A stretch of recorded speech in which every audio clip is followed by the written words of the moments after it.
Consideramos que dessas instituições, a mais importante para estar de todas elas, a fundamental e mais importante para estar aqui presente, é a Agência Nacional de Telecomunicações. Notadamente por ser esta instituição a agência reguladora do Estado brasileiro. Desde o processo de privatização ocorrido na década de 1990 nesse país, essa instituição, a Agência Nacional de Telecomunicações, a instituição responsável pela regulação dos serviços de telecomunicações e, notadamente, pela regulação dos serviços de telefonia em nosso país. Esta audiência teria muito pouco efeito sem a presença da Agência Nacional de Telecomunicações. Por isso, essa audiência tem, por assim dizer, um sentido prático com a presença de Sua Excelência, o presidente da Anatel. E, por isso, o autor deste requerimento, que, neste momento, assume, eventualmente, a presidência dessa comissão, foi expresso no sentido de solicitar, reiterar a presença do senhor João Batista Rezende, presidente da Agência Nacional de Telecomunicações.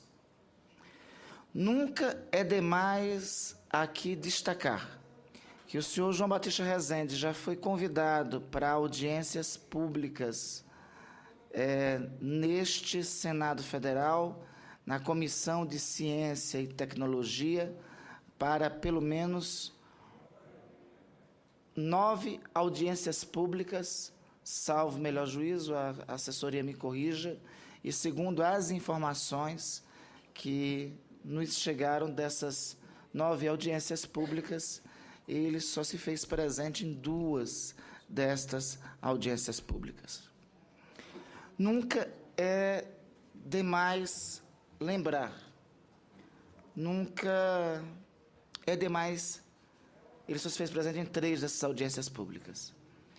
Nunca é demais lembrar que cabe ao Senado Federal a designação dos membros das agências reguladoras, que os membros das agências reguladoras, os presidentes das agências reguladoras, são arguídos publicamente pelo Senado Federal, sabatinados publicamente pelo Senado Federal e escolhidos publicamente pelo plenário do Senado Federal.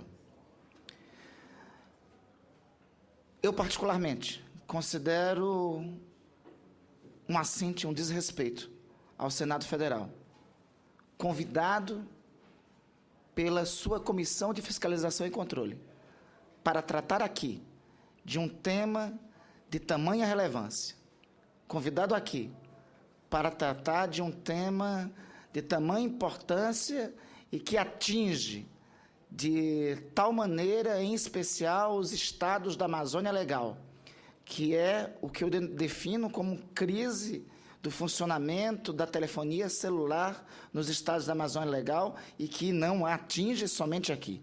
E que eu digo que, notadamente, o mau funcionamento da telefonia, que é uma situação que atinge os consumidores em todo o país e que atinge sobremaneira e mais gravemente e em especialmente os estados da Amazônia Legal, e ser, para uma circunstância como esta, convidado o presidente de agência que regula esse serviço e não atender a este convite, a instituição republicana que tem a tarefa de fiscalizar as suas funções e que tem a tarefa precípua de designá-lo, sabatiná-lo e arguí-lo, eu considero um total desrespeito, uma total falta de consideração com o Senado Federal e com os membros do Senado Federal. Desta maneira, é decisão desta presidência, discutida e acertada com o presidente titular desta Comissão de Meio Ambiente, Fiscalização e Controle, de que não se aceitará a presença nesta audiência pública ou em outra audiência pública para que for convidado de qualquer representante que não seja o senhor presidente da Agência Nacional de Telecomunicações.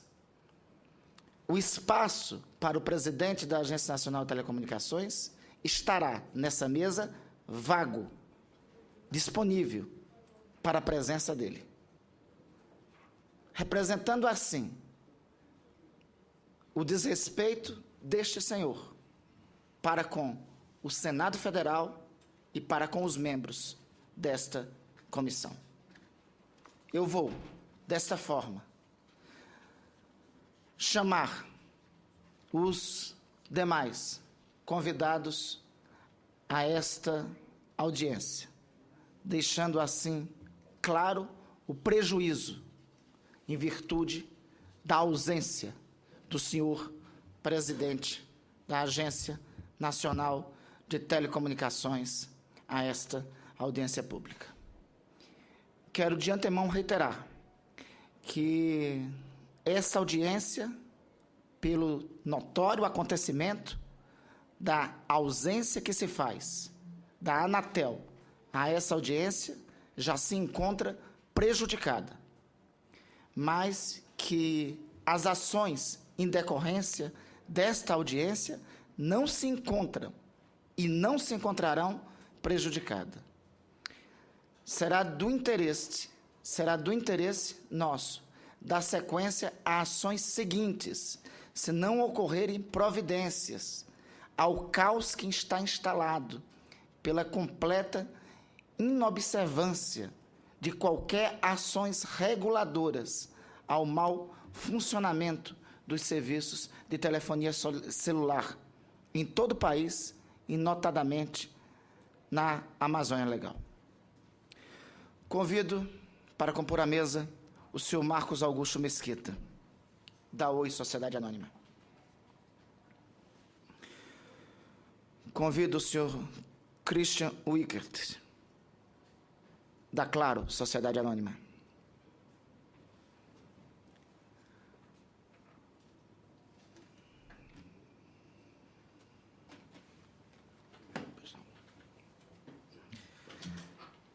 Convido o senhor André Gustavo Rosa, da TIM Participações Sociedade Anônima.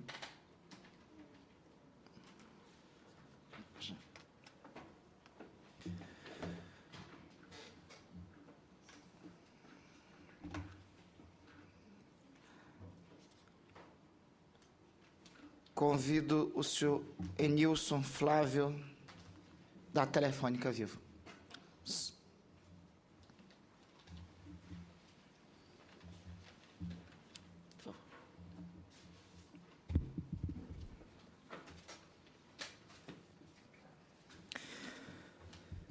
Estabeleço o tempo de 10 minutos para cada convidado. Em seguida, faremos os questionamentos que, por acaso, forem necessários ou os questionamentos que, por acaso, tenham vindo dos nossos telespectadores ou, porventura, tenham através do Alô Senado. Pela ordem aqui, trazida pela mesa, inicio com o senhor Marcos Augusto, da Oi Sociedade Anônima.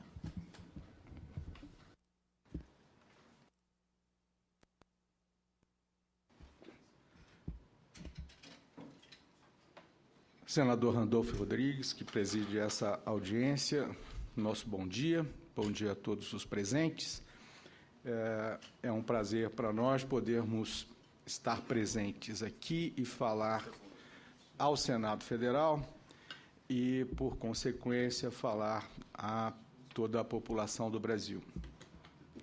O tema que temos aqui para debater é um tema importantíssimo e a mensagem que a Oi pretende passar para todos é à medida do esforço que estamos fazendo para aprimoramento do serviço de telefonia celular nos municípios que nós atendemos.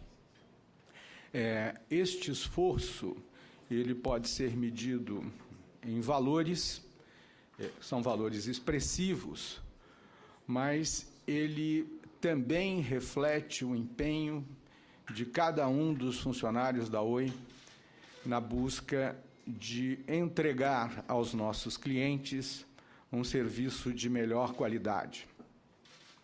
A telefonia celular no Brasil, ela teve uma explosão de consumo. É importante que todos saibam que não há nenhuma referência no mundo, mesmo em países desenvolvidos ou em países em desenvolvimento, que tenham observado o mesmo nível de crescimento. Portanto, planejar a demanda que hoje temos não era algo simples de ser feito, porque superou efetivamente todas as expectativas.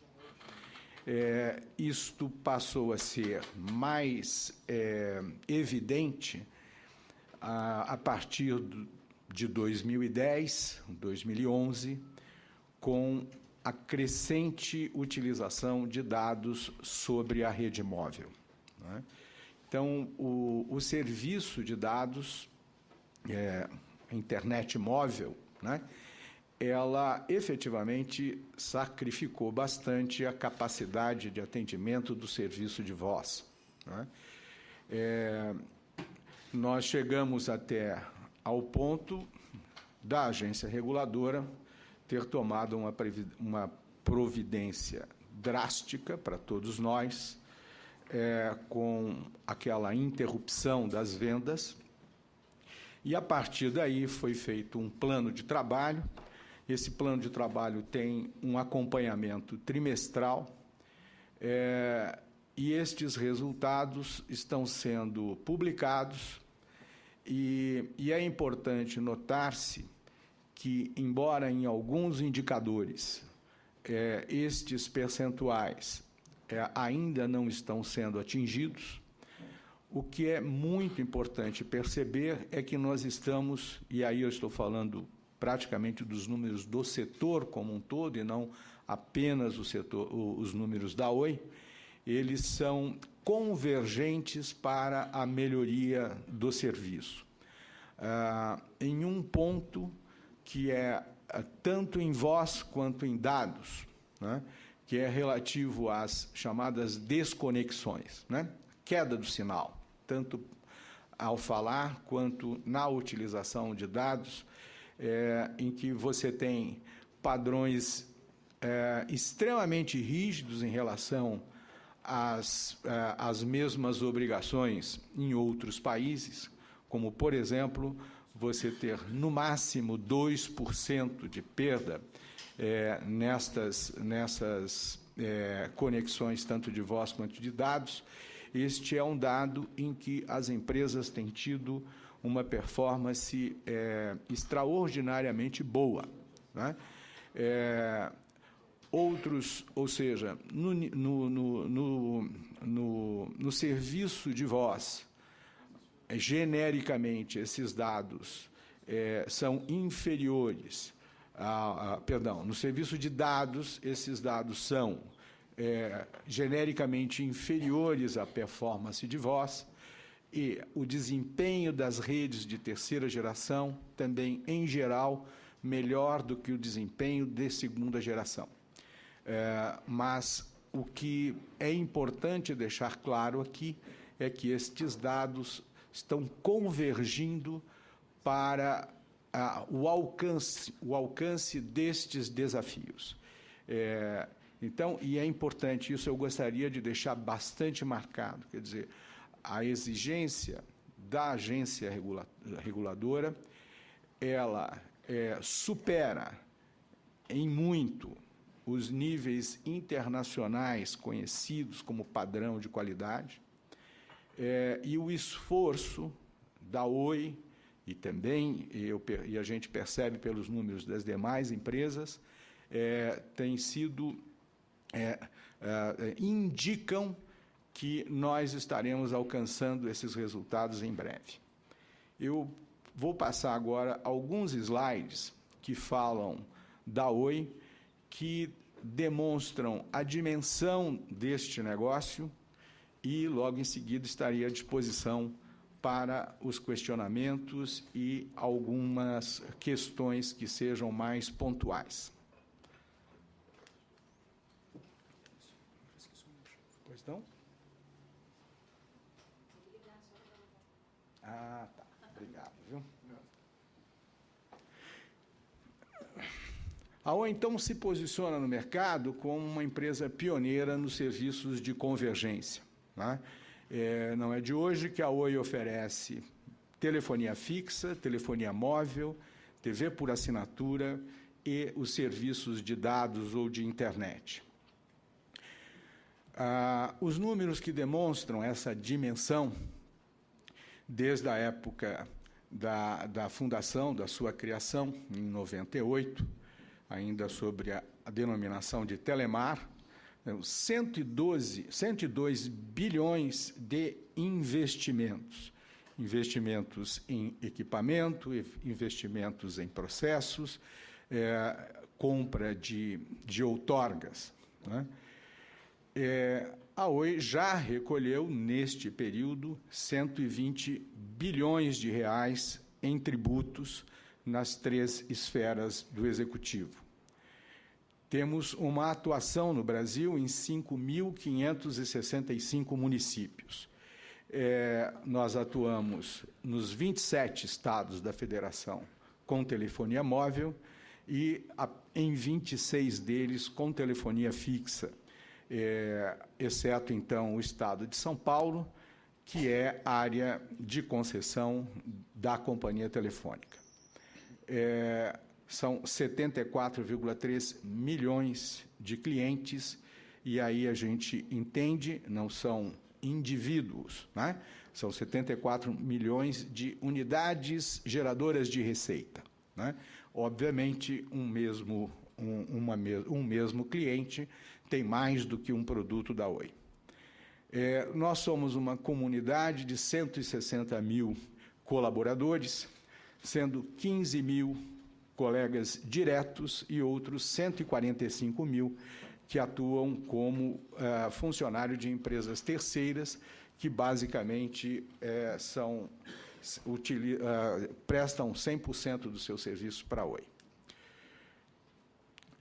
A Oi está presente, então, em telefonia fixa e banda larga, onde outros serviços básicos ainda não existem. É importante a gente perceber isso, né? Dos 4.854 municípios, por exemplo, onde nós estamos presentes, 100%, nestes municípios, apenas 92% deles têm água encanada. Tá? Agências do Correio, que é um dos serviços que todos nós conhecemos como um dos mais enraizados no Brasil, né? Apenas 3.227 destes municípios que atendemos têm hospitais e apenas 2.897 têm agências bancárias, né? Então, esta penetração, essa grande abrangência dos nossos serviços, né, nos traz para o mercado inteiro cerca de mais de 300 milhões de indivíduos utilizando algum produto de telecomunicações. Quando falamos de qualidade, eu procurarei ser breve, quando falamos de qualidade, hoje em dia nós sempre somos colocados como os primeiros demandados, né? Então, se você olhar no PROCON, você vai ver que nenhuma empresa é mais demandada do que qualquer uma das empresas de telefonia.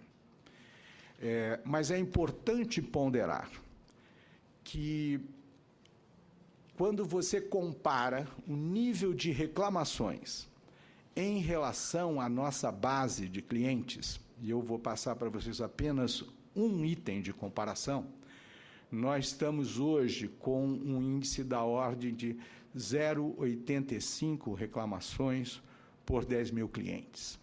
Quando você olha isso, por exemplo, no setor bancário, isso vai a 3,85. Não é? O que não quer dizer que nós tenhamos uma qualidade de serviço melhor do que o do setor bancário.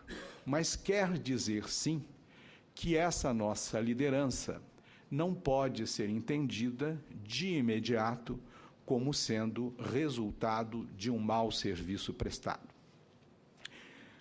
Como o meu tempo já esgotou, eu não vou tomar tempo dos meus colegas, eu acredito que teremos tempo no debate.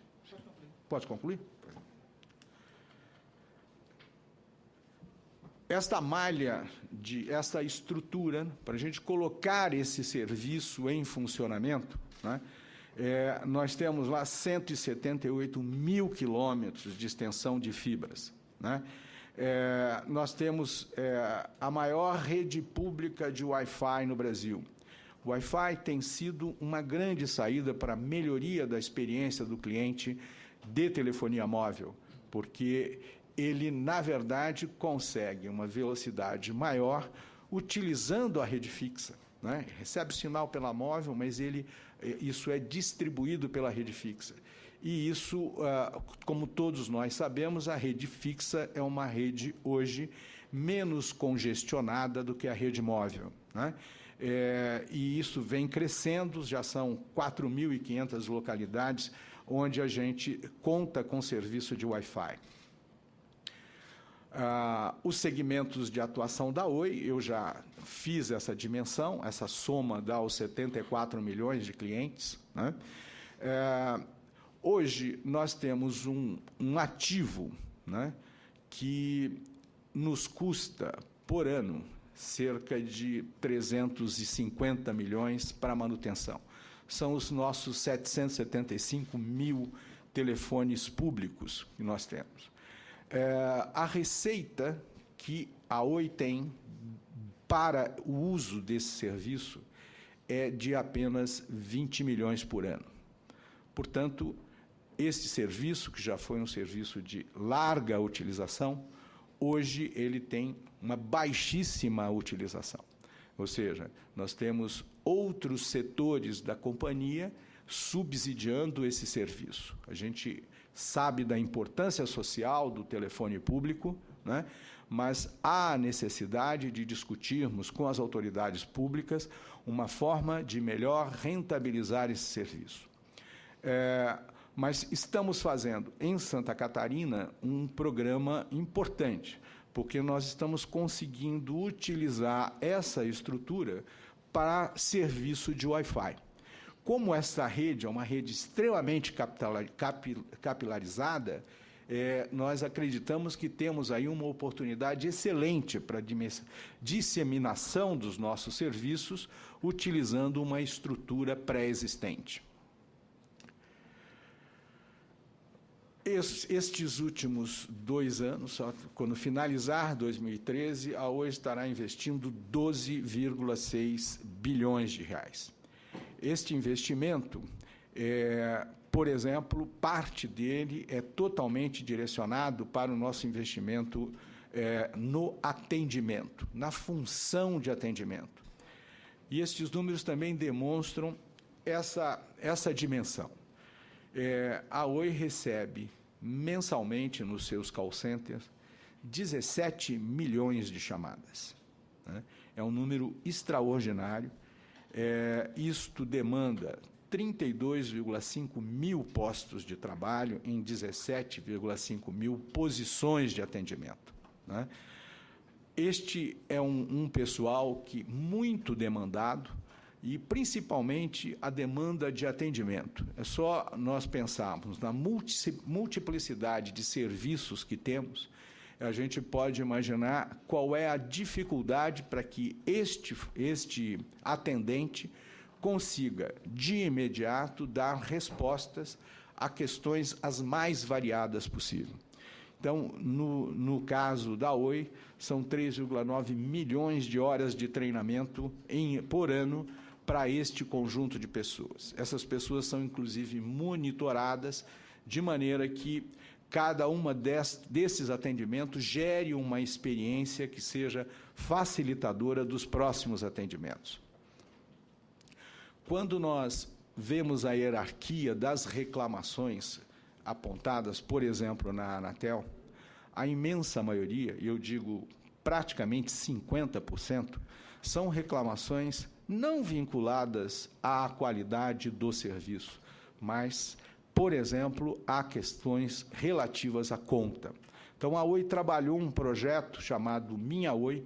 Então, hoje, já 5 milhões dos nossos clientes têm um acesso online sobre a sua conta, ele consegue acompanhar suas despesas, ele consegue, inclusive, pagar sua fatura sem a emissão de papel.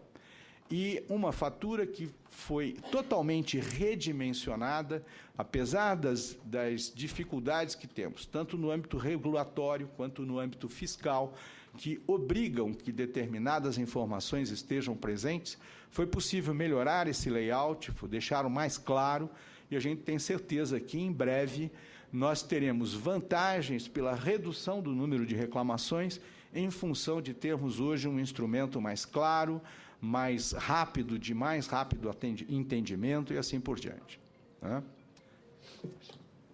Eu teria que desligar isso aqui. Perdão. Esse é aquele dado que eu passei para vocês, né, de 0,87 reclamações por milhão de clientes. Eu disse 10 mil e eu preciso retificar, né? E bancos com 3,5 milhões. Então, estas dimensões, quando bem avaliadas, também pode trazer um foco maior em relação à capacidade que a gente deveria ter de solucionar esses problemas, né? Então, eu encerro por aqui. Eu tenho outras transparências que podem ajudar outro tipo de questionamentos dos senhores. Muito obrigado. Obrigado pela paciência, viu, senhor?